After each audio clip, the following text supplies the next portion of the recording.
right, we are on. Ladies and gentlemen, welcome to the Planning and Zoning Commission for Monday, November 15th. I'd like to see that we have an established quorum here. Moving down our minutes, we'll go to, not minutes, this is an agenda.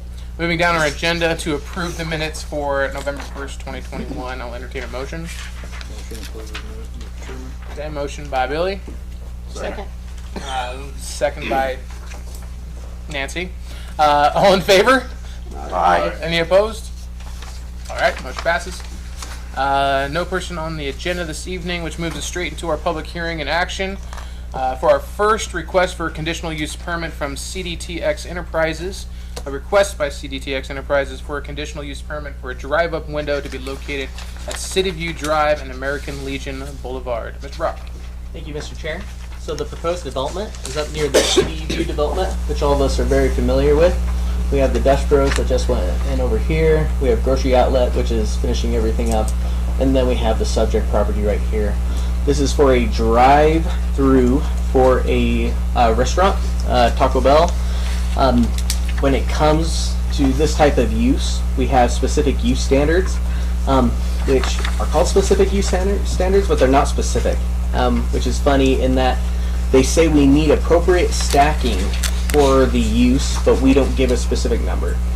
We give that to the applicant for them to analyze what they believe, what their peak times will be to ensure that their stacking is sufficient, that traffic doesn't go in any sort of public right-of-way, and unfortunately cause any sort of disturbance. What is then presented by the applicant is the following site plan. I want to note that this portion right here is for future use. That's for online purchases that they plan on having later. And this is their drive-through right here. Right here is the first stopping point. So you have approximately, after the first order, or with that first stopping point, approximately 4 stacking spaces. We have a emergency lane right here, which is very important to have just because if there was any sort of crisis that someone was having, they can easily get out and get to wherever they need to be. After review, we believe at full build out that it will be sufficient. In the planning and zoning world, when it comes to this specific use, we're seeing a lot of evolution. Online ordering is very popular now. People are becoming a lot faster at doing their orders. So when we look at, needing a large amount of stacking spaces just because they have other practices that are currently going on, it's not as much as a need as before. I don't have any reason necessarily to think that they don't have sufficient stacking. If the worst did happen and it was to go out into the drive lane, it's still on private property.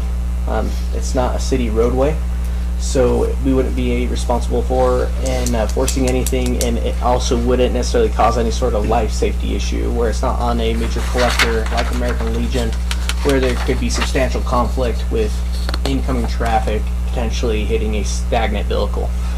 Other than that, I believe it meets the standards of our planning and zoning ordinance and also our comprehensive plan. And I will yield myself for any questions, but I want to let the applicant come up and give a brief hello to you, and we will go from there. Please go. Thanks, Doug.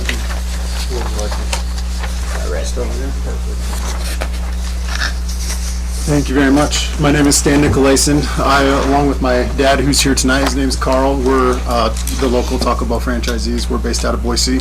We have stores from Caldwell to Burley, and then other stores in Oregon that we operate. And we're excited about this site and excited about getting it going. So Perfect. happy to answer any questions though. Before we do that, I do want to move into our public hearing with that as well. So I'll go ahead and ask you to go ahead and go back, and then we'll call you back up for more questions if we have any. So at this time, I do want to open it up for a public hearing. If anybody from the audience is here to speak for or against or whatever you would like to comment, you are free to come up. Just ask that you do sign in Please state for the record your name and your address as well. Seeing none, we'll close that public hearing. And now up to commission. Questions, comments?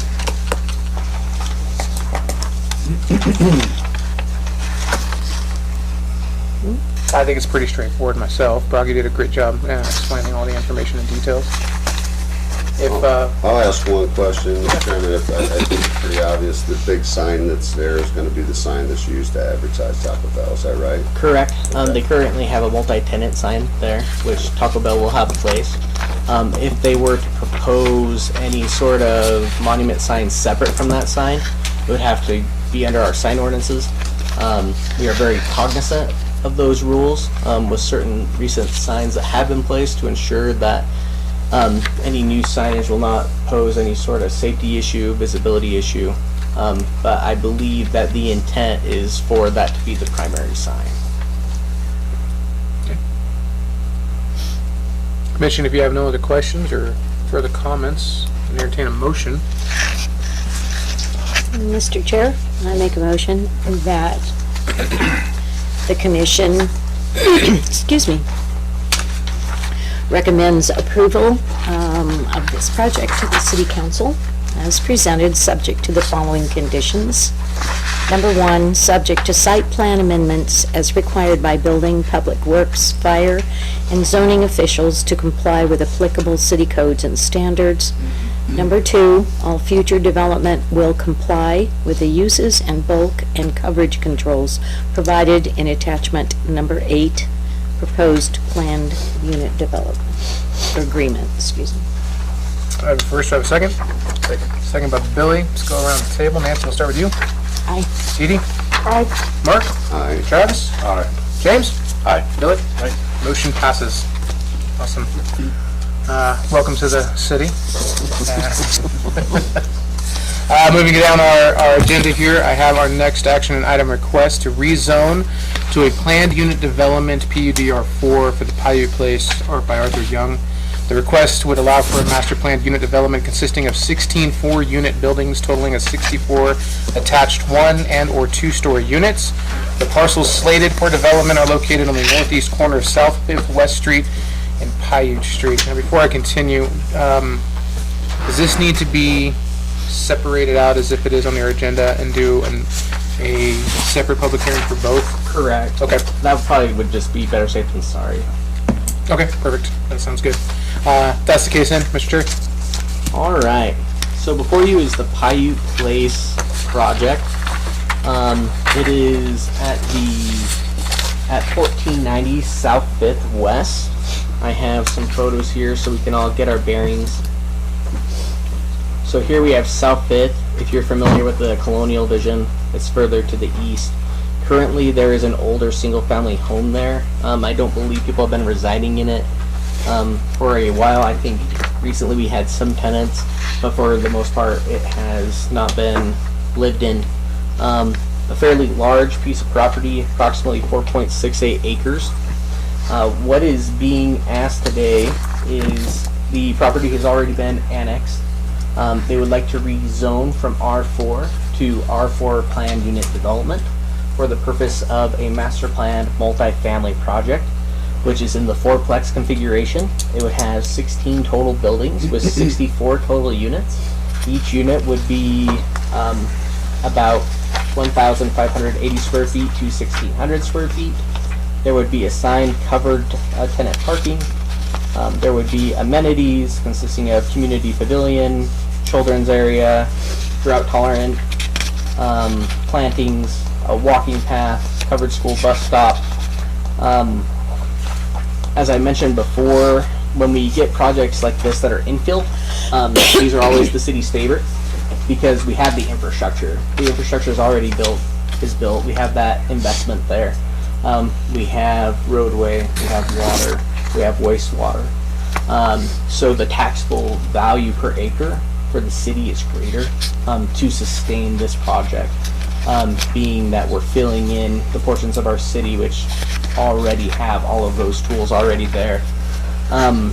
When you look to the future land use map, it designates all of this area is residential. Our future land use map per our comprehensive plan, which is the long range planning document, it's very broad when it says residential. It doesn't say low density, it doesn't say high density, but it does direct us to look for development which is harmonious with everything surrounding it. I think it's important to note that South 5th West, this is a collector roadway. I believe in the future with the development pattern which is happening, it's going to be a major collector roadway. It's going to get busier.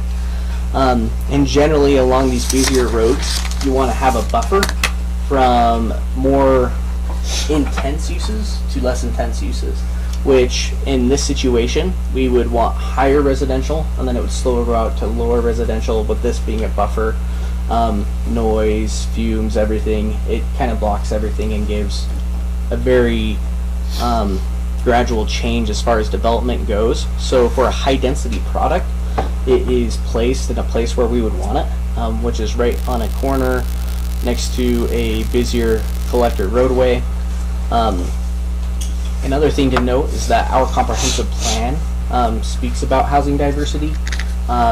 It was recently completed in 2020. Housing is a top 5 issue. When we speak to the Air Force Base, their leadership will tell you that housing is their #1 non-war fighting priority. Making sure that they have enough housing here for their airmen so that they can service the base. And when it comes to multifamily housing specifically, it's important to recognize that in the city of Mountain Home, that we don't have tons of inventory, that the inventory we have is fairly old. It's great inventory, we just don't have enough of it. So any time that we can add to that, that is a good thing. It helps equalize pricing. It helps make it so that people can more easily have a place to call home here in Mountain Home, no pun intended. So, with that, per the zoning ordinance, per the comprehensive plan, I believe what is presented checks all of the boxes. The applicant is going to be able to present their project to you.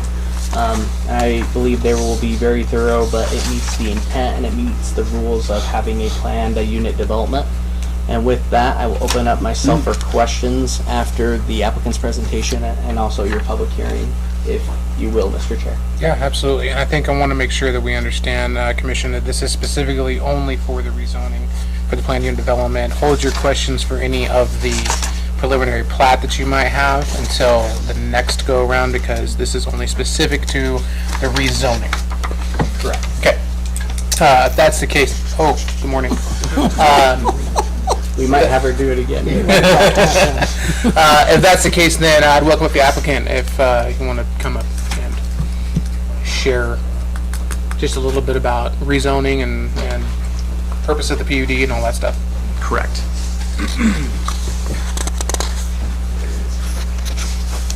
So What was that trick? Control Enter.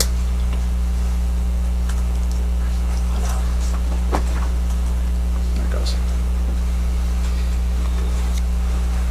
All right. Well, thank you, everyone. Thank you, esteemed members of the Planning Commission, city staff. We really do appreciate your time and your consideration for this particular proposal for an R4 PUD. We are very excited to introduce our team. So I'm going to just very quickly introduce myself and then turn the time over to the rest of the team. And then we will kind of do a tag team and discuss the project and its various elements. But we want to make sure that we're cognizant of your time during this presentation. So, well, this particular project is located here in Mountain Home within the city limits. And I like this first slide again. It shows I added a few logos of both the city of Boise as well as Twin Falls. It shows the wonderful location of the city of Mountain Home in relation to the two along I-84. And so we are excited to talk about the design of the project, its layout, the platting as well. And I'll introduce myself. My name is Taryn Mitchell. I am the architect on this project, and I will then now turn the time over to the owners, or my client.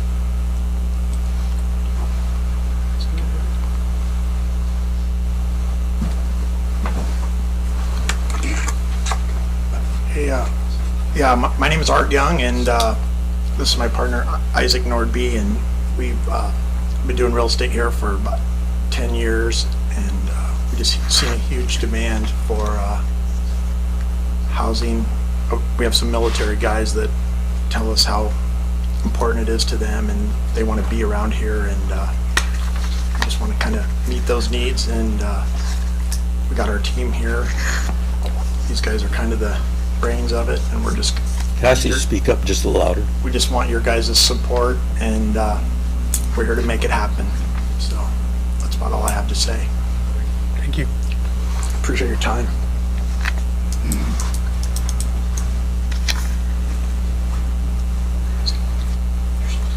Short and sweet.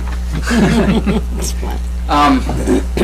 As we move through this, we would like to introduce the preliminary plat to you as well, and talk about that, and perhaps get some further discussion about its approval and timelines and things of that nature, if we may.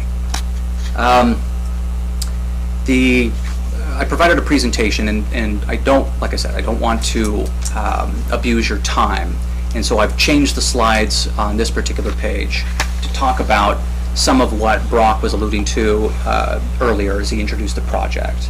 We really do have when you look at the research and the information regarding housing in the country, especially here in Idaho, it's somewhat of a stark, it provides a stark conclusion and a stark trajectory of where we're headed. Housing prices are shooting up, not in a linear fashion, they're shooting up very quickly, as I'm sure you're all aware. And we often talk about federal funds and grants and other forms of financing to try and provide a stopgap. But really, I think it's important to understand where we are. So these two slides that I'll just briefly talk about, the one on the left, it's a little on fuzzy side. So that says that this was in 2018, this particular year. In 2018, you had to make $70,000 a year as a household to afford the average or the median income or the median price house here in the state of Idaho. And so the graphic on the right, this one is specifically, this is from Harvard. They have a particular department or area of study that deals specifically with housing. And so they track costs, median incomes, and everything else associated with housing. And they have actually a breakout for mountain homes specifically. And so what they show is that, can't hardly see it, on rentals, that in order to be able to afford a 2-bedroom apartment here in Mountain Home, you have to make a minimum, I think it's a $45,000 in order to afford a 2-bedroom apartment here. This is from 2018. So 2 weeks ago we discussed the inflation that we've suffered here in the state of Idaho for housing prices and consequently rentals of approximately 30 to 40% over the last year. And in about the year before that, it was roughly 15%. So we're looking at a 45% cost, so 45% higher than $43,000 in order to be able to afford rentals here. And so we have really a dual problem, which is housing costs and then its effect on rentals. And so as we dive into I think we'll do the PUD first. So the subject property is located on the south part in the south part of town, just off of South 5th West. This graphic shows the relation of Paiute Place to the city center and to I-84, located here. The exit 95 I thought I'd be clever, and I actually included the actual picture of our exit, both here and here, so exit 95 and exit 90, and en route to Boise and en route to Twin Falls. We also have Fairfield up US 20 and Air Base Road that goes to the base. So it's very ideally situated in the city, in an infill property. So we'll talk about it in a second. Van, I'm going to have you talk about that slide. We'll skip down. We'll talk about some of the existing conditions. This is what the site looks like today. This would have been in the summer, actually, not today. And so we have unimproved areas along the site.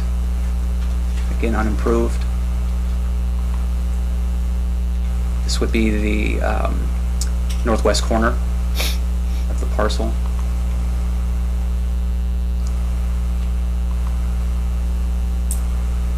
Okay. And this is the corner of South Fifth West and Southwest Paiute. This is the very same corner of South Fifth West and Southwest Paiute of what we are proposing here today for Paiute Place. So I will quickly run through a few of these images. We'll talk in greater detail the access and the ease of access both to South Fifth West and Southwest Paiute, so there's plenty of access, vehicular access into and out of the proposed development. We have 16 buildings with 4 units each, more commonly known as a pinwheel design. It is a fourplex. They are stacked fourplexes, very similar to a townhouse. The nice thing about this is that you do not have your doors all facing the same direction. And so if you don't like your neighbors, you can avoid them to some degree. The site features quite a lot of covered parking, and we'll go into that in greater detail if you have questions, and a large common open green space, again with water conservation landscaping throughout. We'll talk about that in just a minute.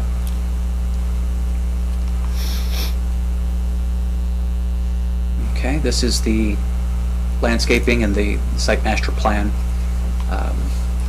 Again, I think you've had some time to look it over, and this shows the configuration of the units. Something to take note, may not be as evident on this, that we'll talk about in the floor plans, is that, the buildings feature 4 different size units. So none of the units within a building are the same. And so this provides a great variety within the building and within the site. So that offers flexibility for a target price for the property. Likewise, there is a covered pavilion, there is a children's playground area, excuse me, and just over 16,000 square feet of green space to be used by the community. There is emergency access, so we have 2 points of entry that could be utilized. This is the main one, and this one right here is just for emergencies. We have shared or communal trash pickup, which will help keep the buildings clean and tidy. And we did reach out to Republic Services, and guys, it was part of the packet. We reached out to Republic Services, and they approved the trash pickup. So they're aware of this project and didn't see any conflict or problems or challenges. Brock briefly mentioned, also reached out to Caldwell Transportation Services with the school busing. We are proposing to provide a covered and lit school bus stop for the children. And so West Elementary School is the nearest school to this site. And it's located, I believe it's about a half a mile to the north of our site. So it's important to talk about water. We live in the desert, and as has been mentioned before, it's important to us as a team that we address concerns regarding water and drought. So as part of the landscape plan, we are providing water conservation landscaping, which can be found already installed at the Idaho Botanical Garden in Boise. This will have very similar features, and it is taken from the Bureau of Land Management, the Idaho Transportation Department, Boise State, and the University of Idaho have all contributed to the plethora of information that we have regarding the kind of landscaping that is fitting to this part of Idaho.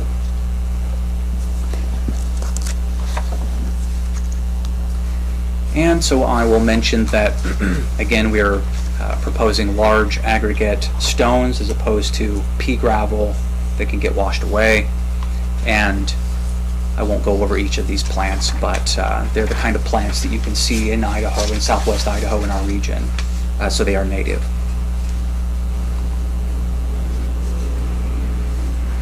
So these are very similar to what you've seen before. In addition to the locust tree, we have Douglas fir, spruce, Ohio buckeye. We have the upright or conical junipers that provide screening for individual units. And we have the Rocky Mountain maple that we are proposing to plant as part of the requirements. I don't know if I spoke about the kind of grass that we've had sufficiently. This is fantastic grass that is suited to this region. It's buffalo grass. This particular species is called a Cody and Bowie mix. It uses 1/7 to 1/10 the amount of water that traditional Kentucky bluegrass or a rye fescue mix would use, and is suitable for this part of Idaho. Okay, now we'll talk about really what we're trying to achieve with this development. We are members of the community. I live here in Mountain Home. Arthur Young as well lives here in Mountain Home. We're all very, very close by. Isaac lives in Boise area, but frequents Mountain Home, and is a business owner and a local as well. And Mr. Van Elge is also spends quite a lot of time here in Mountain Home. So the reason why I mention that is important for us that, in fact, I will drive by this development every day. I live about a block and a half away from this. And it's important for us to really offer something that not only isn't currently offered here in Mountain Home, but contributes to the built environment, that contributes to the beautiful city that we have. So what we're proposing is what can be, and this is largely determined by market, what could be 1-story or 2-story or a mixture, and that's what this graphic shows, a mixture of 1- and 2-story buildings that further provide variety in the type of housing that we're proposing. We also have a really nice connector, pedestrian connection between South 5th West and the green space, the community green space. It's well lit. We have lots of eyes. Again, the best way to provide protection and security within a development is to provide eyes on the street, eyes on the sidewalks. And we provide that really at every edge and perimeter and corner that we have in the development and what's proposed. This portion right here, this is the covered school bus stop, and we have not been approached or had anybody ask us about offering transit, just regular transit within the city, and that is something that could be coordinated as well. This particular graphic shows what it would look like. As an example of what it looked like under the covered pavilion in the green space, and shows the children's playground. It shows that we have house frontage, again facing the spaces. And so there's it would be very easy for, let's say, a young mother or a mother that has multiple children to allow her children to come out and play and still be able to keep an eye on them. As a married man with 5 kids myself and a few little ones, I usually bounce these ideas off my wife, and she informed me that being able to let your kids go outside and still being able to keep an eye on them is important and is valuable to her. So I thought that was worth mentioning. This shows an example of once you have just entered the development, the covered parking that you can find. We do have ample parking, and Van will talk about that in further detail. This is the southeast corner looking to the north, and again, front porches. We have variegated or varied fascias in the buildings, again, that offer a really nice backdrop in the community. Unless you're interested, I won't spend too much time on the floor plans. I do specify various square footages. They range on the 2-story, which you can tell by the stairs included. They range from 1650 to I think the smallest one is 1150. This one over here in the corner, 1154. So they're still decent size, and they do vary. So that's the first floor. This is a representative second floor, where we do have bedrooms and amenities upstairs. The first floor, or excuse me, this would be a single story, an example of a single story. Oop, excuse me. Again, you can tell by the absence of the stair. And these range between, I think, about 600 to close to 1,000 square feet. The benefit, again, is that let's say that there's a demand for senior housing, it's all on a single floor. And so they'd be able to have full mobility and accessibility in their units. This is an example of some of the potential or proposed materiality of the facades. And so ranging from fiber cement siding or LP siding, sometimes called smart siding, to stucco, or there's any number, or composite panels, any number of things that we could use on the siding. We are proposing higher efficiency Energy Star windows and doors. The energy code has changed, well, it changes every cycle, and it gets more and more demanding, so really Energy Star is really what needs to be put in anyway. And the great thing about Energy Star is not just U and R values, but it also has better sound resistance, sound transmission resistance as well. So as you can tell, there's really no back side to the buildings. There's no front and back, so every side is the front. And this shows let's say an actual perspective. The height is, your eyes would be at roughly 5.5 feet on this rendering. And it's the pathway that leads to the green space. Okay, so thank you very much. I'm going to go back.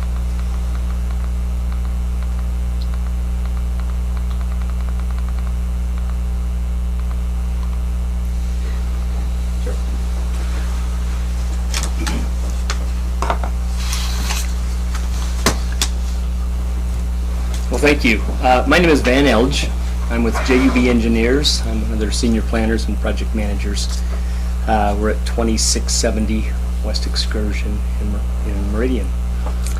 I've been in land development, architecture and land development planning since, well, for a long time. And designed my first shopping center when I was 19 years old. So I fell in love with planning and have enjoyed the process ever since. When Art and Isaac came to me to talk about this project, it was very opportune. Because I had just been invited some months before, about this same time last year, if I recall, to a housing seminar here in Mountain Home. And I attended and listened to, some of you may have been part of that discussion. Mr. Wheats, I think, was part of that discussion. There were a number of people that were very interested and concerned about housing in Mountain Home and how to meet the needs of the servicemen and just the citizens in general with housing and skyrocketing prices and the dramatic need for apartments.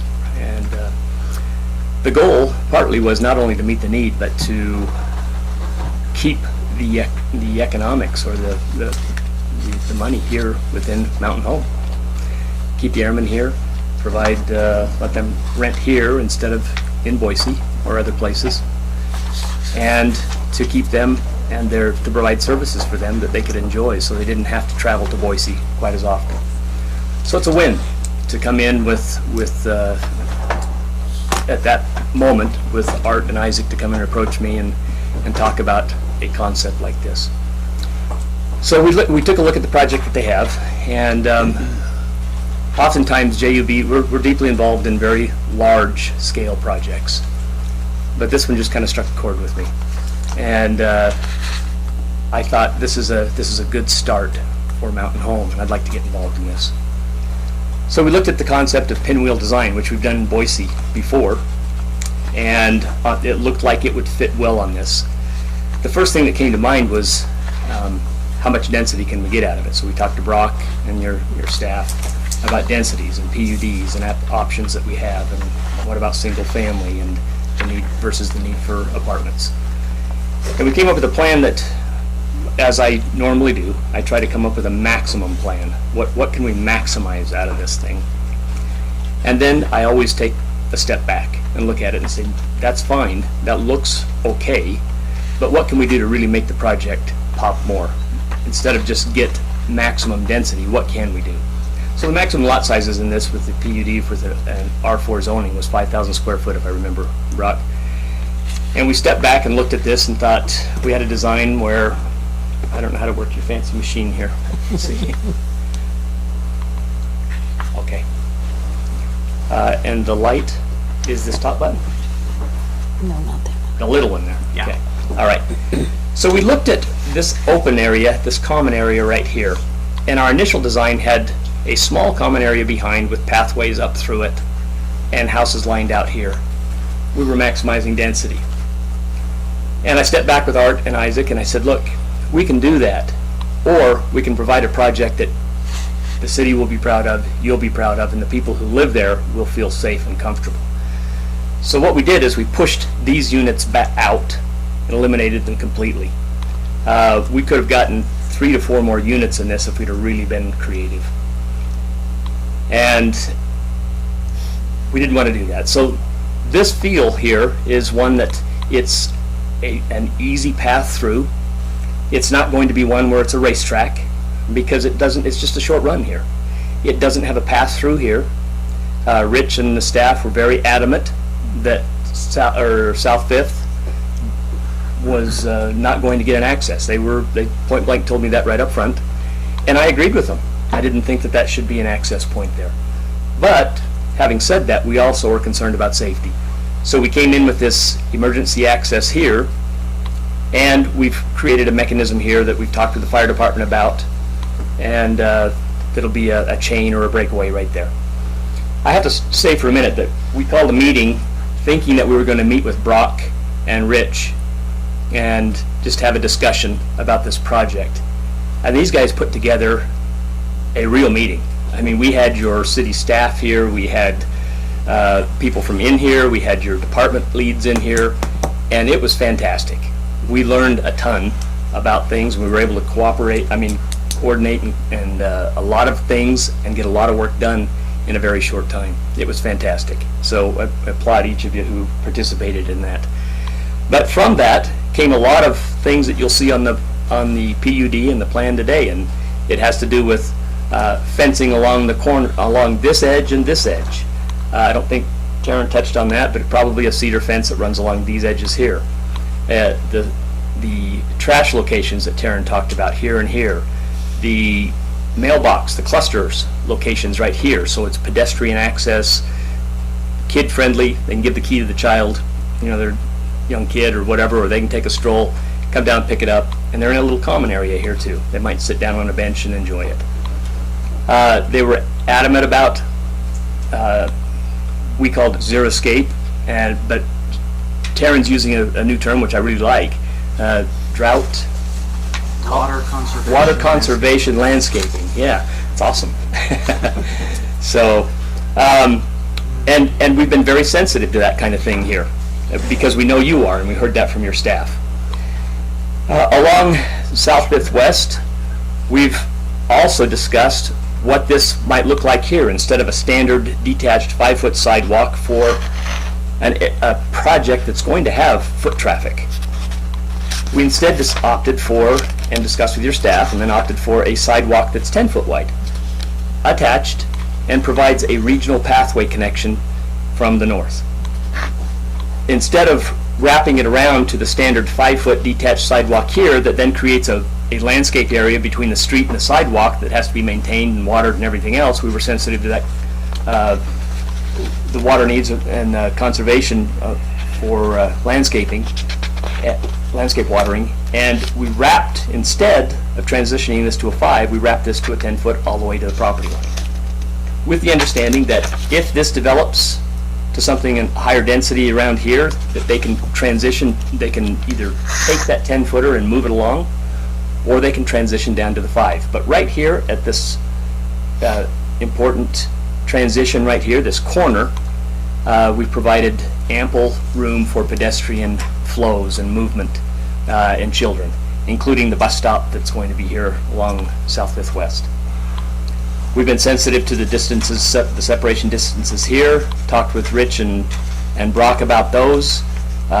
With this street, we pushed it back. We've talked about sidewalk or street lights and what needs to be there.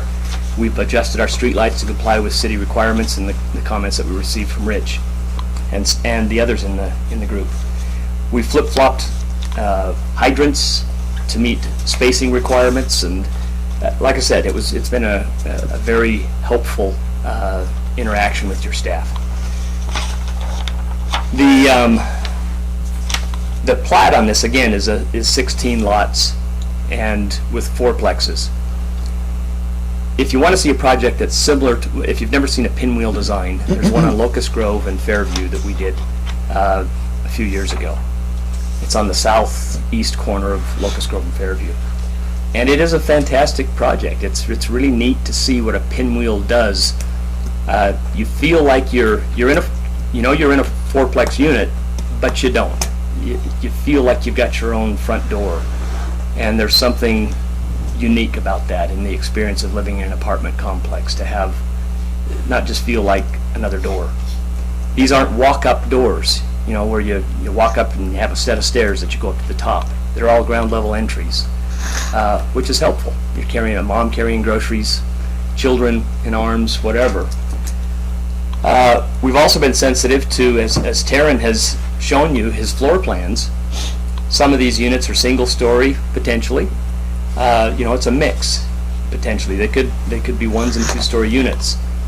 But the intent is to meet the need of the airmen, because what we heard during that convention or that summit was that some of them want 1 bedroom, some want a couple bedrooms, some might want more because they're sharing with an air with companions.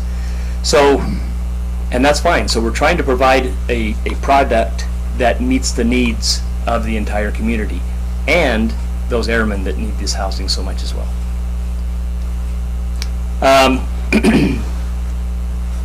With regard to parking, I think we've got 128 required, and we have 136 parking spaces. So, like I said, again, we've tried to exceed, not just maximize or cram in what we could here. The other thing that this spreading did here is it allowed us to provide parking right here, so that and open up this, as we opened up this space right here, this parking area, or this common area, it allowed us to put some parking here and create a better space and also improve our parking ratios by putting parking along this here. One other thing that Rich suggested that we do, and I think Brock, maybe it came from Brock, but there's a pathway that leads right here. So you can see that we've got a connection here to South Fifth, so the pedestrian movement can be around and they can take their walks and do a circle here. Or there's a pathway here along this emergency access. And down here by the bus stop, there's a wider pedestrian access that connects this side to the street network and to this regional pathway. We hope you can understand the amount of work that we've put into this to try to make something very palatable and very agreeable that meets the needs of the city. And now, Taryn, if I go back to this button here, I wanted to show you a little bit about some of the utilities. We're trying to be very sensitive to the needs for utility design here, and we've discussed this at length with your team. We have water, sewer, and drainage coming back to the back here. You see drainage catches here, and we'll provide some seepage beds back here in this common open space. This is that mid-block pathway that Brock and Rich mentioned to us.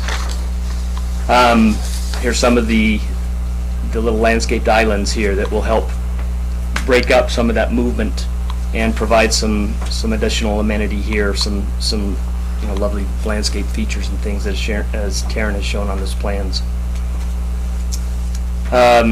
Again, this is the only required fencing here was, I believe, was what was proposed by Brock and Rich, and I think we're agreeable, is a cedar fence along this area here.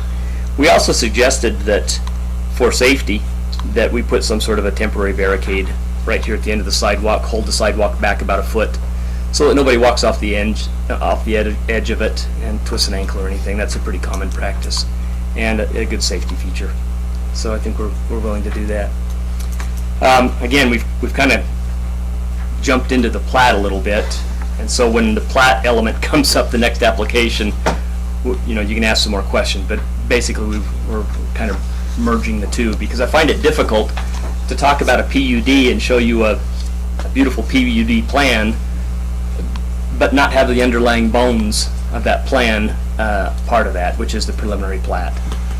And so with regard to street sections, we talked with Rich and Brock and your street people, and we've got a 52-foot right-of-way, I believe, right here on Southwest 5th, and a 52-foot right-of-way up in this area here. So no new right-of-ways required. I think the PUD application, in the narrative, it says 60-foot here or something, but we clarified that it is a 52-foot on each side. So, and we plan to improve that road. Now, if the city is anxious, I think there was a mention about maybe improving this road here at some point, Rich, along with the development or improvements of this road. We're happy to accommodate that and cooperate in that adventure.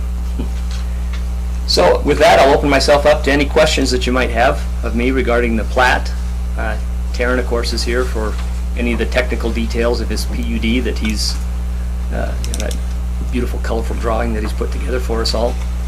And we open ourselves up for any questions. Of course, there's other people who may want to testify here tonight, too. Yeah, thank you. Appreciate your Thank time. you. Thank you very much on that, yes. Again, Commissioner, just remember that this is only for, at this time, rezoning for the PUD R4. So with that, I'd like to open up the public hearing for anybody who wants to come. This is specifically just for the rezoning. This isn't about the plat yet. This isn't about how it looks or anything like that. It's just the rezoning to a PUD R4.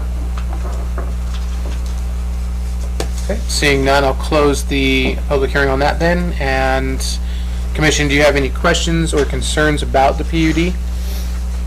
Mr. Chairman, I only have one question, and I don't know so much about the PUD as it is.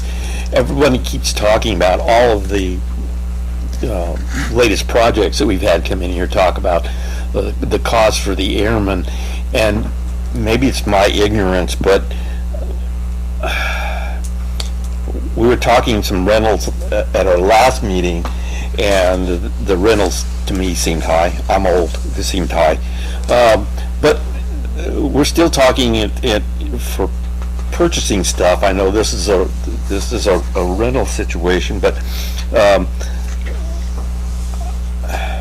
is there a mechanism out there right now, I guess this is what I want to ask, that's allowing the people, the airmen and those people to come in? Like, is there a big incentive from VA, or how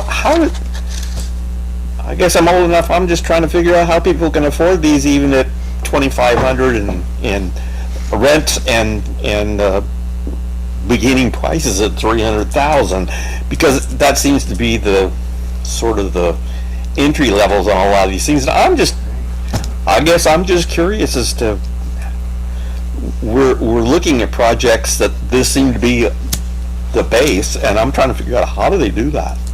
Mr. Chair? Yeah, go ahead. So I think it's important, even though that the applicant did note that obviously part of their market is the airmen. There's more than just airmen in Mountain Home. Yes. We have plenty of people that are not affiliated, but pertaining to the Air Force Base component in particular, it's important to note that Mountain Home Air Force Base actually has one of the highest housing allowances in the entire country. During the COVID pandemic, they actually gave a little boost, which they are 99% sure is going to go into the next year and be permanent. Because right now, due to the lack of housing inventory, we have a tremendous amount of our airman population who is residing in Boise, which has much higher rents. This is a thorn in the side of Mountain Home, because then we have airmen who have Boise rents who are able to easily set what the standard should be in Mountain Home, and if you're not affiliated with the base of Mountain Home, things become difficult. I think it's important to realize that as we approve more housing, it becomes more competitive as far as the market, and a lot of the units that probably are not newer are going to have to be more competitive in order to get people, and then we'll see some pricing hopefully go down as newer product gets onboarded. I think that's an important thing to look at. I wish I had an answer for you. How can people afford it? Entering the housing market right now for the younger generation, speaking to new businesses with younger folks, is insanely difficult. I believe that's why our comprehensive plan is very specific, that we need housing diversity, because the single family home that at one time, James, that you were able to purchase when you were a little bit more spry, is I mean that with the utmost respect. Is financially more distant. But the thing is when we think of housing, it's not only providing, yet there's good, better, best. Affordable housing, great. Obtainable housing, okay. But any housing right now is going to add to the inventory, which will hopefully make the market more competitive. So that's kind of my... Well, the clarification for why I'm asking the question is not strictly to see how the airmen can do it, but what I'm concerned about is the backflow. Right now, we have airmen and people going into Boise, but if you start making housing so competitive, you could have a flow coming the other direction, which is nice for Mountain Home possibly, but doesn't necessarily resolve the airman problem. Because as you get those people coming back this way, you still got that. So I guess, like I said, I'm old. And when you start talking about salaries, you were talking about $70,000 to buy a home in 2018, 45% increase, that's $105,000 to $110,000 just to be able to afford to buy the home. Or 45 going up to 65 to 70 for rentals. Maybe I should go out and try to get back in the Air Force. I'm thinking I'm missing out somewhere here. But no, I was curious because it seems to me I am concerned about the possibility of a backflow of we become a big bedroom community, which we always have been to some degree, to Boise and area. But it seems to me like we could be fixing maybe fixing one problem, but possibly creating another problem. I don't know. I'm just curious. James? I prefer to think that we're not old, we are experienced. Yes. Thank you. Welcome. Taryn, I can't speak for you. Taryn, you had your hand up. Well, Commissioner Eskridge, I won't speak specifics, I would say. Yes, sir. I'm not, I don't control the purse string. However, what I can assure you of is that, similar to the discussion we had a few weeks ago, there is no panacea. I think, Brock and I talk about this often. There's no one single solution to the problem, and it's a problem. But there are many solutions that provide a solution to the problem. So there's no the solution, there's many A solutions. This is one of those A solutions. It provides a product that's different than, I believe it's different than anything you've heard to date. There are enough units that can take a big chunk or take a big bite out of the problem. And it provides a kind of house, a kind of living situation that's desirable to really many, many, many people. I have made it somewhat of a habit to, well, number one is ask my wife. She's an accountant. She thinks very differently than I do. And then I talk to neighbors and community members, and I ask them, what are your thoughts? What are you looking for? And the last few months, I've probably talked to a few dozen. And not specifically about any particular project, but what sizes are you looking for? What kind of accommodations are you looking for? What amenities, if any, are you looking for? Do you see yourself living in a house, a single-family house? If so, what kind of price range are you looking at? So I'm collecting data.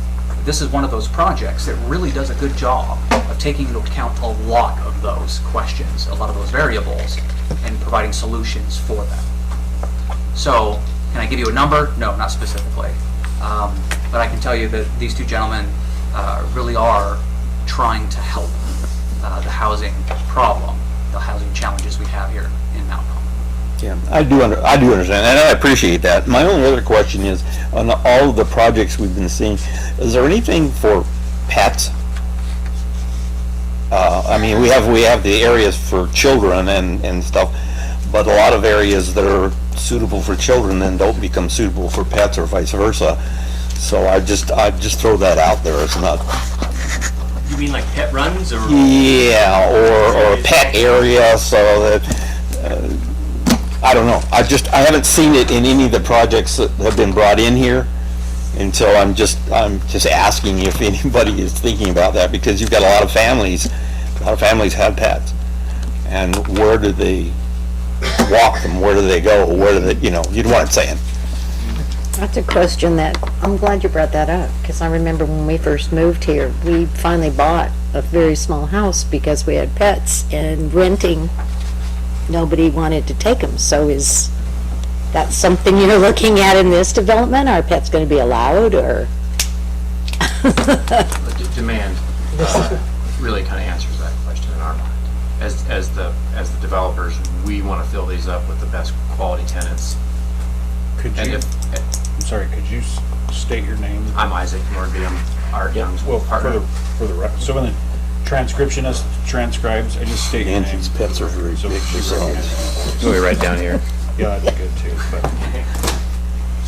somebody's got to, maybe, type it up to know who said what. She recognizes my voice. Your microphone's been turned off. Yeah. Thank you. By the way, I am in favor of this.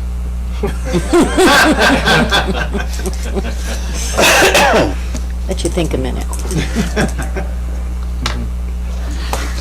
So, I'm Isaac Nordby.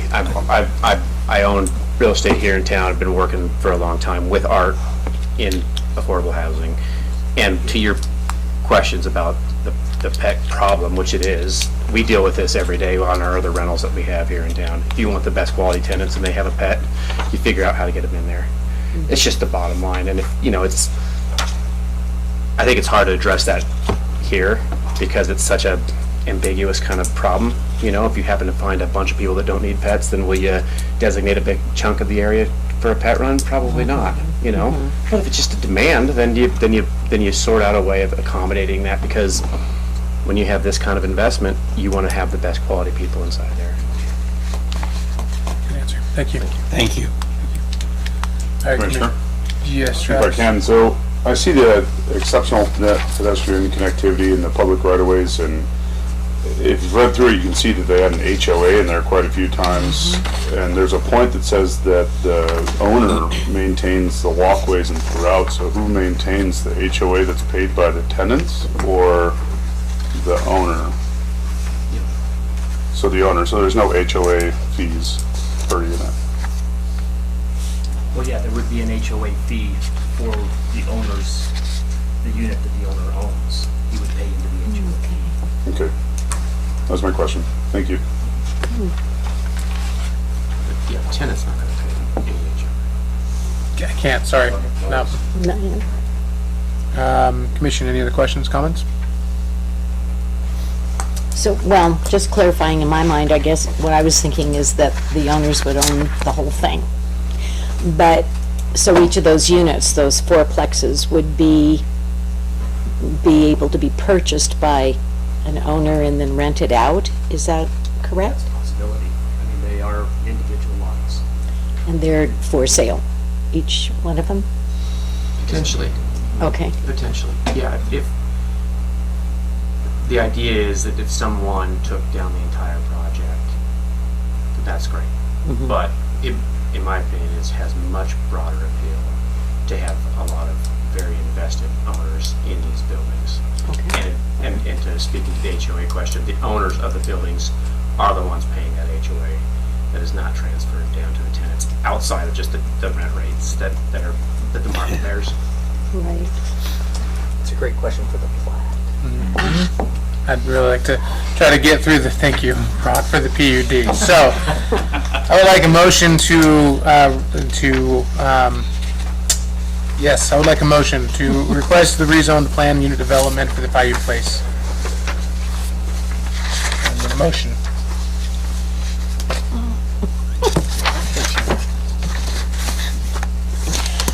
Mr. Chairman? Oh, Nancy, yes, yes, thank you.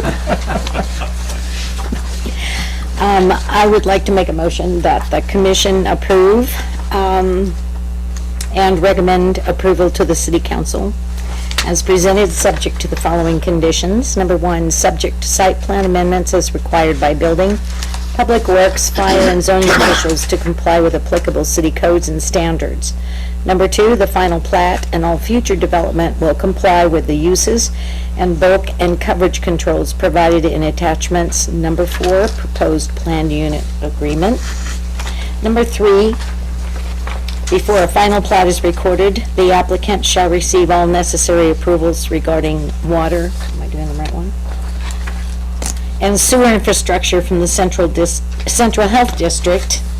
Number four, per City Code 91610J, failure to file and obtain. Pause. I'm doing the wrong one. Yeah, that's the I can't know where the other one is. Take off. Oh, sorry. That's why I was looking at I'm yours, I trying was to- looking at mine, I'm like, this is not someplace matching up, okay. All right, and Okay, Nancy, erase. All right. I make a motion that the commission recommends to the city council to approve as presented, subject to the following conditions. Number one, subject to site plan amendments as required by building, public works, fire, and zoning officials to comply with applicable city codes and standards. Number two, all future development will comply with uses in bulk and coverage controls provided in attachment number 8, proposed planned unit agreement via.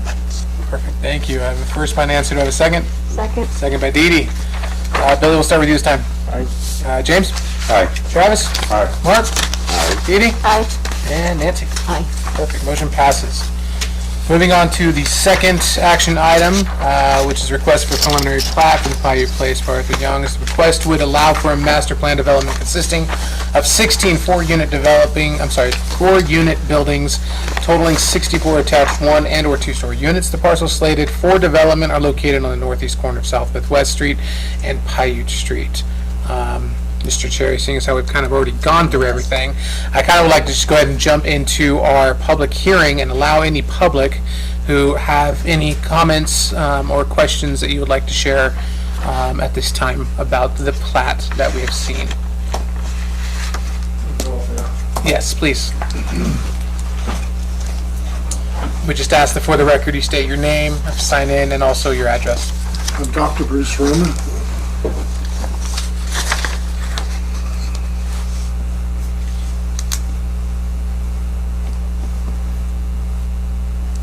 You want this all filled out? You can go, we'll talk, and you can take it back and fill it out.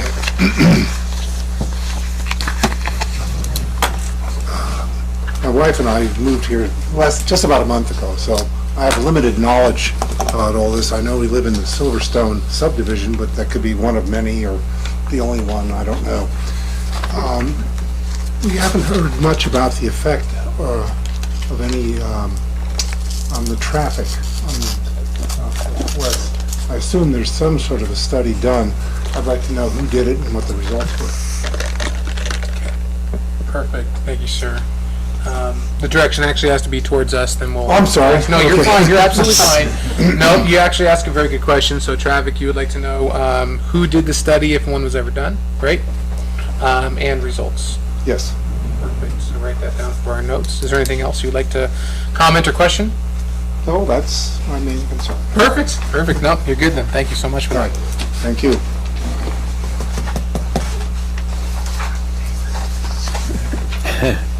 Bring a copy of the PUD agreement. All right. Send you a note. My name is Tyler Merriman, and I live adjacent to that on the opposite side, cornering Kyle Street. And my concern is I like the idea that the property is going to be developed. I think it'll add a lot to the community and everything else. My main concern is there any way, because you said in keeping with the theme or current buildings and everything, all of the buildings along Fifth are single-story dwellings, and I was wondering if there's any, if we're too late in the game to have single-story dwellings along the road front of Fifth and then push the 2-story buildings back.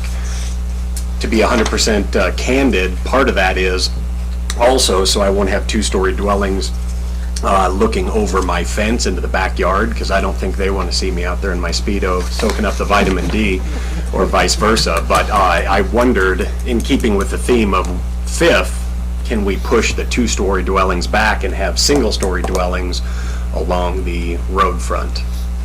But I share the other gentleman's concern about the traffic as well. That's going to, that's going to be a little bit, well, anyhow, I share the concerns. No, perfect. Thank you, John. Thank you. Oh, I'll take this back or anybody else? Okay. Yep, got one more. Come on up. Thank you. Oh, I'm sorry. Yeah, I appreciate it. I'll get that later. That's all good. Hey, guys, again, Eddie Wilson at 1450 Northeast Quigley Street. I came out here a couple weeks ago talking about, the importance of housing in this community, and this is another one of those solutions that we can look for. And just as a reminder, I'm a husband, father, I'm a soccer coach, I'm a retired Air Force, and I chose to stay in this community whenever the military moved me here 4.5 years ago. Now I've chose to stay here because this is our home, this is where we want to be. And you're well aware of the problem that we have, a housing crisis here where people just cannot afford it. James, I'd love to answer your question more in detail about the housing, either now or later for the military, for the prices. There's a wonderful primer on it that says how we can afford what we can afford, but your concern is very valid. But I look at this project here, in 64 more townhomes from 600 square feet up to 1,800 square feet, providing a more affordable option. And that's where I want to hammer home, is that we need something that people can attain. If it's $400,000, $500,000, $600,000, I don't care if you're an airman or an officer, you're running into problems there for the military, but also the locals in this community, whether you're a mechanic, an HVAC technician, you work at the cheese factory, whatever it is, we need something along these lines right here to meet the needs of the community. I didn't have the privilege of buying when the houses were super inexpensive, but when I moved here 4 years ago, the military paid me $1,125 a month for housing allowance. Now it's $1,800, a 50% increase in 4 years, and that's just based off the price of housing. Other people in this community did not get a 50% pay raise in 4 years to pay for housing. So with the current crisis that we're having, a place like this here, where it's 600 square feet for that single airman who wants to go out on his own, or the single person who wants just that one bedroom, and that's what they can afford, or you get up to the 800 square feet where you have a nice size home for a family. This is a great opportunity for people in this community to find a place. As you guys know from the Housing Summit, 500 military families commute from Boise each and every day. Yes, wonderful houses here in this community may cause people to move to this community. Sorry, this is what's going to happen when you have a good product. We already see that this community is growing. These are something about Mountain Home that is drawing people in and keeping us here. So this project, along with the previous project that was mentioned, is something that I want to support as a way to enhance our community and give us something better here, so that everybody here, whether you're able to get into that single family home or the apartment or somewhere in between, that missing middle, has an opportunity to have something that they can call their own and that they can feel secure in.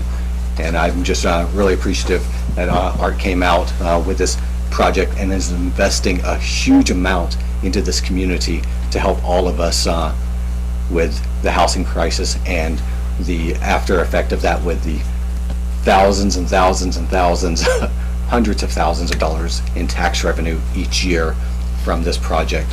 So I appreciate Art coming out, and I just want to support this project and any other housing project that is reasonable and attainable for people in this community to live in. So thank you. Thank you, Eddie. Thank you. Is there anybody else in the audience who'd like to speak? Okay, seeing none, we will go ahead and close the public hearing at that moment, at this time. Let's start with the first question that was asked. Traffic, did we have any results done? And if we did, who did it? Mr. Chair, per city statute, discretion is given to the Community Development Director and also the Public Works Director whether a traffic study is merited. Given that South Fifth is a collector roadway and it currently has a level of service of A, which is the highest level of service available, and given that the traffic counts of what is provided for each single family unit would not provide significant detriment on that, we did not ask them to do a traffic impact study. When it goes to City Council, that's something that they can ask them to do. They do have discretion to say go back to the drawing board, do a traffic impact study. However, both myself and also Public Works Director Richard Akiti, who is over there, I thought he ran away, who was over there, we found it suitable that a traffic impact study not be needed. One of the biggest concerns that we had was the pedestrian activity, which normally happens along South Fifth. I too live along that roadway, and I am amazed every day how many people run and walk along South Fifth. We recognize that as more homes go into that area, that the 25 miles an hour, which we currently have, and which is fairly lovely, especially when you have people using it on both sides, is probably not going to be something that we can have perpetually for the future. So that is why the walking path, which is provided by the applicant, is so important. so that we can have infrastructure separate for people on bicycles and people walking their dogs, people walking with their friends that are separate. So when the day comes where it tips and it's like, well, we have to go 35 in order to have a suitable level of service as far as vehicles, that we will be able to implement that. So what I would tell that resident is they can go to the city council meeting, and if they are adamant that there needs to be one, they can certainly ask city council that they ask the applicant to fulfill one of those. However, per city code, for the reasons mentioned previously, we believe one is unneeded. Okay. Did that answer your question, sir? Did you get that information? Well, it sounds like the study hasn't been done, so we don't know. Right, so the study hasn't been done due to Public Works and City Director and City Code stating that it wasn't necessary for this development to do. However, Mr. Cherry does recommend and suggest, as well as I do, if that is something that you would like to see considered, this passes from us to City Council. So at the City Council meeting, I would encourage you to go and share your concerns and possibly even state, I would like to see this, and City Council will have a conversation, discussion about that, and then make a determination there. And he's also welcome to come visit our office. If he wants to ask about our review of what we saw so far, we can definitely show our work and tell him the reasoning. Perfect. Awesome. Moving on to our next one, about development. Interesting. Tyler, actually, to be honest with you, I really like the question that you posed here.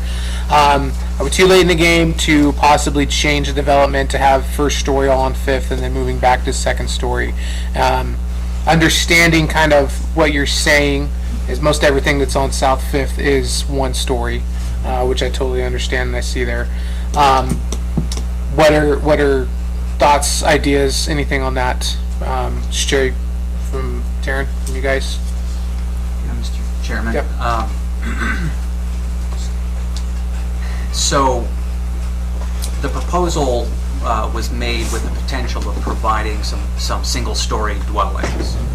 It, without going into a tremendous amount of detail, to mandate or require all buildings be one story could be economically detrimental to the project. And so really, I think the way that I would discuss it is, we're open to providing a beautiful project, and that really is the point. But it does need to pencil out, and there are lots of challenges. This is something as architects, engineers, as developers, we deal with every day. The cost of construction not going down, but going up, and they're getting worse by the day. So a larger unit will yield a higher rent that makes the project more viable, and so we're cognizant of perhaps varying the South Fifth West, which you saw in the renderings, which I think provides a really nice variety there, some modulation, exactly. So, and to that note as well, if you look directly across the street, we've got a retention pond. I believe it's a minimum of 100 feet across, 100 feet in width. Yeah, in width. There are a couple houses on the corner there, but they're set back quite a ways from the roadway. There are two-story houses in the development. I never fixated on whether or not those that are on South Fifth West are 2 stories or not, but you have them all throughout the neighborhood. I live in that neighborhood. And so having some variety of 1 and 2 story, I think, is fitting in the surrounding context of the neighborhoods. Thank you. Thank you. Okay, commission, questions, comments? Rich?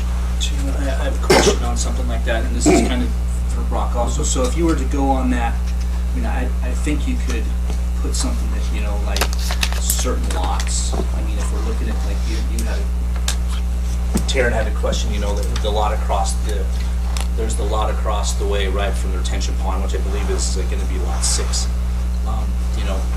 That one could certainly be like a 2-story, and maybe just the one that's right across from Kyle, which would be lot 2, and maybe even lot 9. You could probably, that would get you, that would keep that kind of aesthetics being able to go through, so might be an option, Mr. Brock. I don't know if you want to look at Mr. that. Chair, what I would ultimately recommend, I was able to find Mr. Merriman's home right there. Nice house. I think the best solution that I would offer is have the concerned party actually speak to the applicant about potential things that they can do to mitigate that, so that he can still have his privacy while being realistic with what's there, whether or not there is a vision issue or not. And as Rich mentioned, you could recommend that a specific lot be single story. That's something you're able to do. However, I am curious if our better angels can prevail, and if the applicant could work with the concerned neighbors specifically to find a solution for, because all of the other areas, we do have a pond area right there. The distance is fairly great. I don't think there is much as a privacy issue except for that one lot, and allow them an opportunity to find a solution prior to the city council meeting. And if a solution isn't found, the neighbor has more than the right to go to city council and ask for one lot or what he sees prudent in order for him to have quiet and to have his property the way he wants it, for it to be designed differently. But I think outside of the speeding, that the neighbor who's been really reasonable, and we have a really reasonable applicant, can probably find a better solution than we can mandate. I would agree. In fact, there was a time when we had somebody else come in and certain situations took place. And after the meeting, a conversation was held between Brock and I about less government's always better. And I am 100% a fan of if the applicant and if the neighbor has that conversation and can come to an understanding with each other, then I'm all for that. But again, like Brock said, if there is some tension or whatnot, that can't be. City council is your next bet, because like I said, it passes from us to city council. But knowing from what I know of you and knowing from what I know of the applicant himself, I'm sure that there's definitely definitely something that can be worked Thank out you. there, and I encourage that. I do. I absolutely encourage that. So, I'm sure we can. commission questions, comments. Mr. Chair, I got a quick clarification. The buildings are going to be between 580 and 1,600 square feet, not 1,580 and 1,600 square feet. Is that right? Correct. Is that what you were? The units themselves. Oh, that's what I mean. The individual units Correct. within the fourplexes are going to be 580 to 1,600. And then the bus stop, you talked about the bus stop for, I guess, what's planned right now is for the children's school buses. Correct. And then you mentioned potential improvement with city transit. Would that be a separate bus stop? Well, so it depends on what city transit would like to see. This is all part of an initial, I would say, endeavor. The city transit has not reached out to us to inquire. Right, and just because you mentioned it made me think, I don't think we have, Brock, do we have city transit picking I don't believe we kids? have traditional city transit. The reasoning, so the transit that we know we do have is our current school busing system. In the future, as we evolve and get bigger, it doesn't hurt to have some infrastructure around. If it works, if it works, great. If it doesn't, we still have excellent infrastructure for school-aged children. We have a city transit bus. Yeah, we do. So, Go ahead. Chairman, Go ahead. Commissioners, I think that I would imagine that Treasure Valley Transit would probably utilize this stop as a stop, like for their regular route during non-school times or something like that. Well, that's why I was asking. That's why I was asking questions. You're not going to have adults at this kids' bus stop when the kids are there, or we're going to have the school buses and city transit slowing up at the same time. I think it'd be staggered. You'd probably be able to work something. Because I don't think we actually have bus stops, right? We have a parking lot where they pick them up. We do have bus stops. We do. For the city transit. Yes, I'm not for talking city's transit, we do have bus stops. One's right off Air Base Road But down here next to. this isn't on their normal route. South Midwest is not. I was just gonna say, I know we do have bus stops, but they're not like in Boise where Like they signs got and them. saying, Right, yeah, right. designated, here's a stop. Right. But yeah. But we don't have city transit at school bus stops. Correct. Correct. And I think from what I'm hearing is, if that were the case, it would be a staggered time of between 6:30 and 7:30. You have students at that bus stop, and then you have public transit running after 7:30 until, yeah. Okay, only other question, no Christmas tree? Never say never. Anyone in there? Commissioner, anything else? Go ahead. One thing I was looking at, since it's 1 and 2 stories, and I know you can't really know your target market right now, but just looking at the parking space, I know you added more, but there's only 5 handicap spaces throughout the whole complex of 64 units. Is that are you gonna have ADA specific units? They will be, and then we've met the code requirement for those. And I'll jump in too. So whenever you have a 2-story unit, Right, you don't, fair housing does not apply. but you had some I thought it was 1-story, single bedrooms. Correct. So there's the potential. So if the market dictates that it's for a single story, if it's propitious to have them, then there would be, and then it kicks in. We are under fair housing, which means accessibility, and we've already provided for that in the site. It's already there. Okay, it just. Clearly did not explain myself. It's a ratio. Yeah, it's a Correct, ratio because the extra parking, That ratio. yeah, the extra parking spaces dictates the extra handicap or lessens that.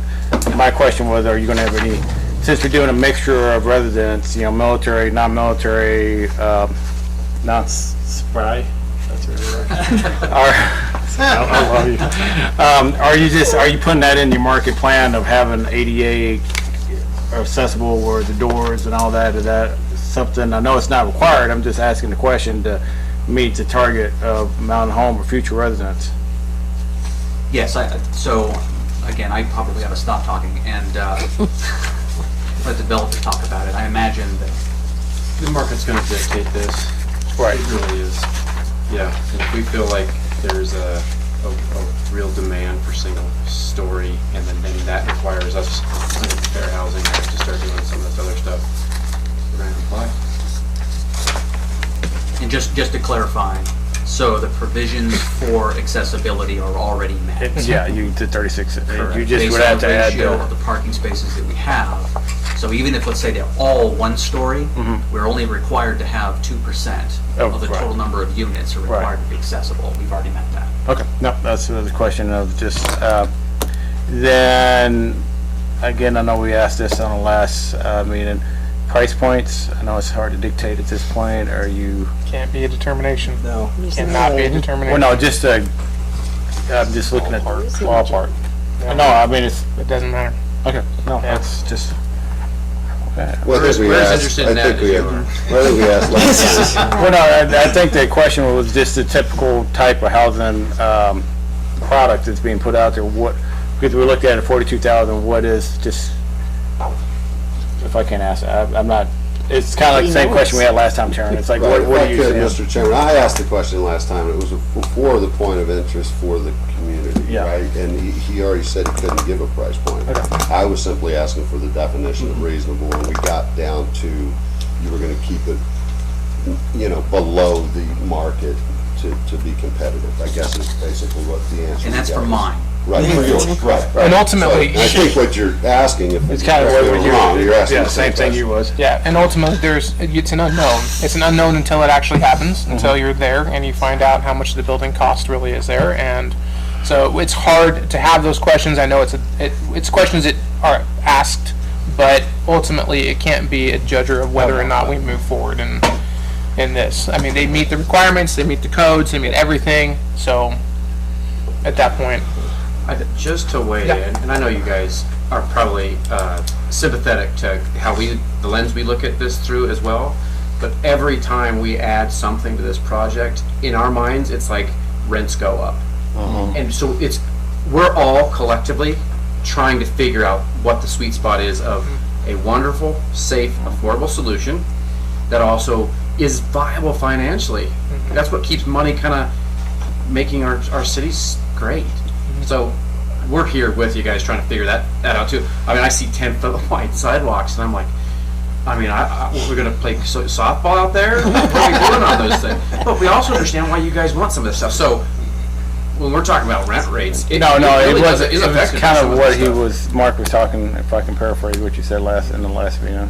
The public in past has showed interest, right? They show up. Some are concerned, we're growing too much. Some are concerned that we don't have enough housing, we need more, or we need to improve it. And many are concerned about, can they afford it when it's built? And that's the only reason I asked the question last time, was like, I just wanted to hear it. I knew I couldn't get a price at how a place was going to be built 3 years from now or whatever.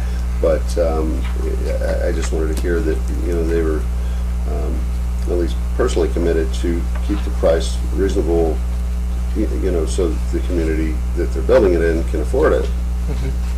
Absolutely. And the last question I have, this is for Brock. I remember a few meetings ago that the master plan is to build the trail or the walking path. Correct. So that, when the 10-foot sidewalks, I remember you saying that's going to be 10 foot all the way to the connector American Legion, eventually in the... So, months ago, when we did the master pathways plan, it was anticipation of new development happening along south there. So we took that as the opportunity to ensure that as that gets busier, that the pedestrian use that's currently there and very active can continually to be used when we have to raise speeds, whenever that happens, by having separate infrastructure. So eventually, as everything develops along that side of the roadway, the dream is one day, when I'm hopefully not too old, that people will be able to take that pathway and make their way to downtown Mountain Home and walk. That is the goal, and the applicant understands that, and that is a real amenity that we believe will benefit everyone, not only in this development, but also the surrounding neighborhoods as well. Yeah, I kind of thought that was plan on that. Thank you. Thank you, Rick. I have one, Commissioner. So the fencing, if I'm correct, is right here, correct? Yes. It's along this side. So if you've ever seen a cedar, if you've ever seen a cedar fence, I said along here, if you've ever seen a cedar fence, it loves to catch sagebrush, okay, which can cause, loves to catch it. My question is if this sagebrush is on this resident's road right here, is this removed by this HOA? If it's right here, is it removed by your HOA, or is it removed by that person? I'm not sure if that's a property line issue. Actually, it's mostly, go ahead. Yeah, so there's been questions about the HOA, what does that look like? Developers are very cognizant that as they get to certain processes, that's when they want to pay people to create all those legal documents. Note that this is a preliminary plat, so in order to be finalized, they have to do a final plat. One of the requirements of the final plat, and I'm sure the developers are really happy about this, is they're going to have to give me a draft of their HOA and what that looks like. So that will come to this body, and you'll see, oh, this is what each building is responsible for. These are the rules. And it is then recorded with the property. So it runs with it. So everyone who lives within that subdivision will have to abide by that. Even when it changes hands, they can't do things differently. They have to keep the harmony of what they are proposing. So know at the final plat, you'll be able to have more specifics concerning the HOA, their duties, what all of that looks like. But that's something we don't demand at this level because they don't even know if it's going to get approved yet at this level. When it goes to the final plat, it's more efficient and it's more readily of us to be able to ask, hey, we need a copy of what the HOA document is going to look like for the proposed development. Okay. I would point out, though, that he raises a good question, that that's an issue. But the problem that we have is that we don't have access. It would require some sort of easement and permission to get over there to clean that side of the fence. So I don't even an HOA wouldn't be able to remedy that without some sort of an agreement with the property owner. Right. Yeah. Thank you. I can understand that. Fire Commission. Motion? You can give it to Billy. Billy can read it. Go ahead, Billy, read it. Thank you for volunteering. I already had my shot. Which one, make sure I don't do the same mistake. So you're going to, you're going to read this. If I can't So the read. conclusion, you're going to read the conclusion all the way down. I was gonna say Bill. If you can't read, I'm here with you, don't worry. Mr. Chairperson, I'd like to make a motion, please. Okay. Motion, if the commission determines the proposed requested appropriate, you may recommend approval. So, to the city council presented in the following conditions, subject to site plan amendments as required by building, public works, fire, zoning to comply with all applicable city codes and standards. Number 2, the final plan and all future development will comply with uses and bulk and coverage control provided in attachment. Number 4, proposed plan unit agreement. Number 3, before a final plan is recorded, the applicant shall receive all necessary approvals regarding the water sewer infrastructure from the city health district. Number 4, per city code 9-16-10, Juliet, failure to cite and obtain the certification of the acceptance of the final plat application by the minister within 1 year after the action by the commission shall call the approval of said preliminary plat null and void unless 1 year extension of the time is applied for 30 days before expiration expiration by the subdivider and granted by the commission. A preliminary grant may be extended one time only in which it shall be deemed null and void. I've got a motion, a very long motion. Do I have a second? I have a second. Travis, I'm starting with you this time. Aye. Mark. Aye. Dee Dee. Aye. Nancy. Aye. Billy. Aye. James. Aye. Motion passes. Perfect. Thank you all very much for coming and for presenting. Moving down our continued agenda here real quick, we do have an old business of an action for a request to sign a recommendation for the November 1st, 2021 public hearing with request to rezone the planned unit development to Mitchell Townhomes, a request by Taryn Mitchell to rezone 3.26 acres located at the southeast corner of North Haskett Street and East 12th North Street to R4 PUD for the purpose of constructing 33 attached townhomes.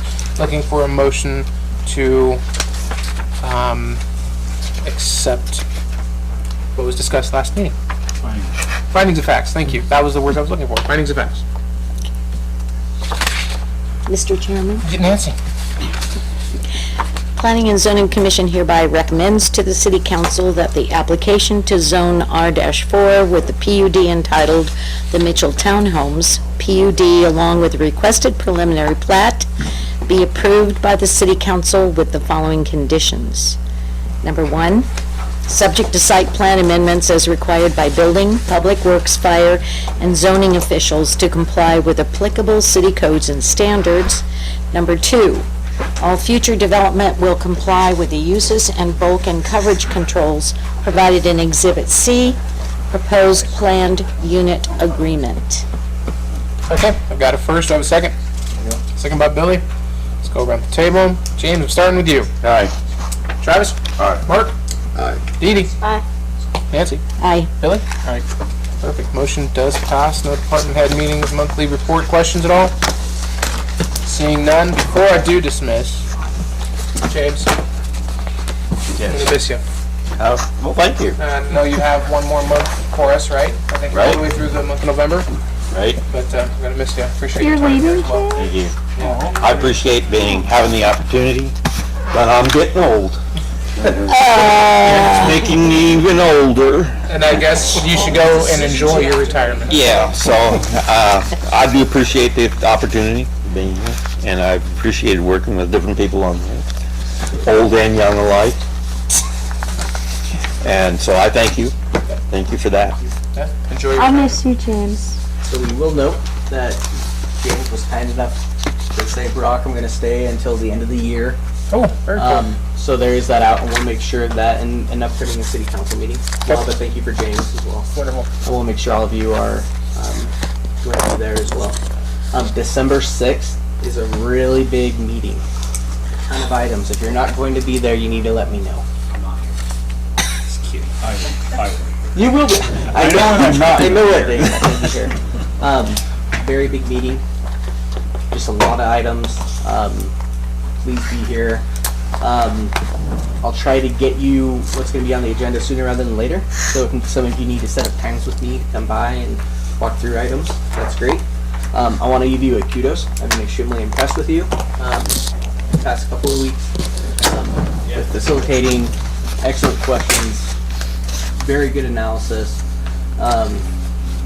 excellent presiding, and I love it when the public comes, but we find solutions. That's really cool. So thank you for what you do. As far as accessory dwelling units, we probably won't have any new conversation on it until January. I sent you an updated draft copy. If any of you have comments, you can email them to me or set up a specific meeting, and we'll hit the ground running once again in January. But that's everything that staff has, and thank you again, James. Thank you again. We're going to get every last ounce from you before you leave. Awesome. And let me know if you have any questions, okay? Perfect. Awesome. Ladies and gentlemen, we are dismissed 7:39.